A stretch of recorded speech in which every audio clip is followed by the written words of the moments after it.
Life is never static, right? So why should our spiritual practice be? Today, we're going to explore this really beautiful way to connect your faith to your life's own natural rhythm. It's called seasonal Quran journaling. So let's just start with a question, and I bet this is going to feel familiar. Does your spiritual practice feel in sync with the actual pace of your life? I mean, if you've ever felt that little disconnect between your faith life and your day-to-day reality with all its changes and challenges, you are definitely not alone. Our lives are constantly shifting, so it only makes sense that our spiritual reflection should adapt right along with us. And that's the simple but really powerful idea behind seasonal Quran journaling. It's all about aligning your reflection on the Quran with whatever season of life you're in right now. This means your spiritual connection becomes incredibly timely and, honestly, deeply personal, whether you're going through a period of renewal, processing grief, or you're about to start a brand new chapter. All right, so here's what we've got on the agenda. We'll kick things off with the why behind this whole practice. Then we're going to dive into 3 key life seasons: Ramadan for renewal, grief for healing, and new beginnings for hope. And don't worry, we'll wrap it all up with a practical toolkit and a clear first step you can take today. First up, life's rhythm, faith's reflection. The whole goal here is to create a spiritual practice that actually mirrors your life's own pace. See, when your reflection is directly relevant to what you're really experiencing, it stops feeling like just another thing on your to-do list. It becomes a reliable source of guidance and strength, a kind of mindfulness that builds consistency because it truly meets you where you are. So, let's explore our first season, Ramadan.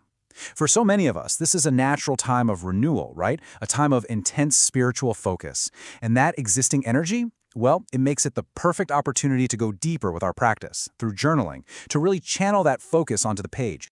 During Ramadan, your journal can become this dedicated space for that focus. You can explore verses on fasting and patience, really cultivate a sense of gratitude for guidance, prepare your heart for those special nights of Laylatul Qadr, and even track the spiritual goals you've set for the month. Take this verse from Surah Al-Baqarah. It's a perfect example.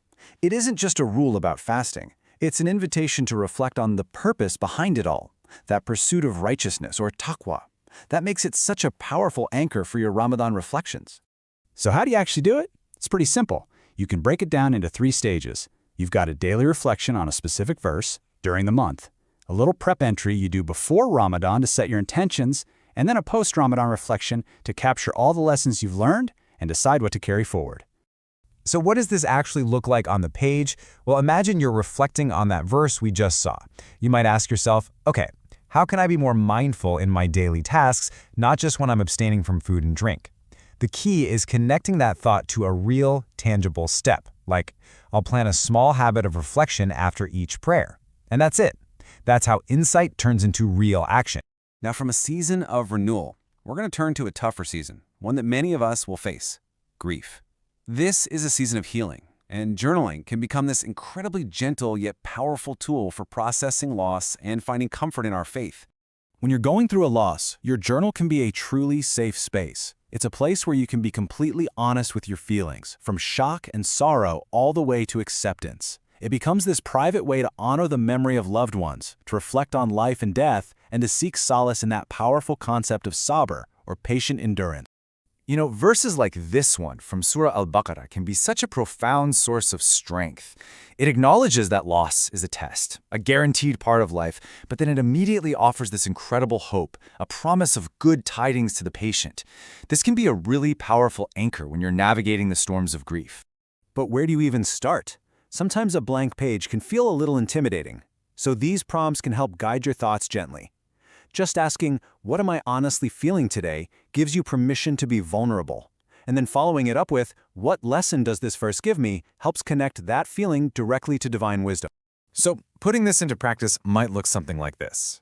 The reflection acknowledges that grief is a test, but it also asks a really important question. How can I be patient without just hiding or suppressing my genuine sorrow? And notice the action here. It isn't about fixing the grief. It's about channeling it into remembrance, through dhikr and making dua for those we've lost. Okay, let's shift gears now to a season of hope, new beginnings. This could be anything: a new job, a marriage, a move, or even a new personal goal. These are moments just right with potential, and journaling can help us set powerful, faith-centered intentions for the road ahead. When you're in a new season of life, your journal becomes this amazing strategic tool. It's where you can thoughtfully process the transition, set goals that are not just ambitious, but are also aligned with your core values, seek guidance from Allah for the path ahead, and then break it all down into practical steps. And this beautiful dua from Surah Al-Baqarah is just the perfect mindset for any new beginning, isn't it? It's a holistic prayer. You're asking for good in this life and the next. It reminds us to balance our worldly ambitions with our ultimate spiritual purpose. So say you're starting a new job. Your journal entry might look a little something like this. Reflecting on that verse could lead you to ask, how can I bring virtues like patience and gratitude into my new responsibilities? The action then becomes setting small, integrated goals, both professional and spiritual, for each week. Okay, so we've explored the what and the why for 3 major life seasons. Now, let's get into the how with a practical toolkit to help you get started and, stay consistent with this really enriching practice. Here are 4 really simple techniques to get you going. First, just dedicate sections in your journal for different life seasons. Second, choose an anchor verse for your current season, one you can come back to again and again. Third, have fun with it. Don't be afraid to add some simple art or calligraphy. And finally, at the end of a season, take a moment to look back at your entries and just appreciate how far you've come. So what does all this lead to? Well, the benefits are pretty profound. This practice creates an intentional spiritual rhythm, and it makes your faith directly relevant to your daily challenges. It builds spiritual muscles like resilience and trust. And I think most importantly, it forges this powerful link between insight and real-world action. We have covered a lot, so let's bring it all together. It really just comes down to identifying your current season, and then taking that first small but meaningful step to begin your own journaling practice today.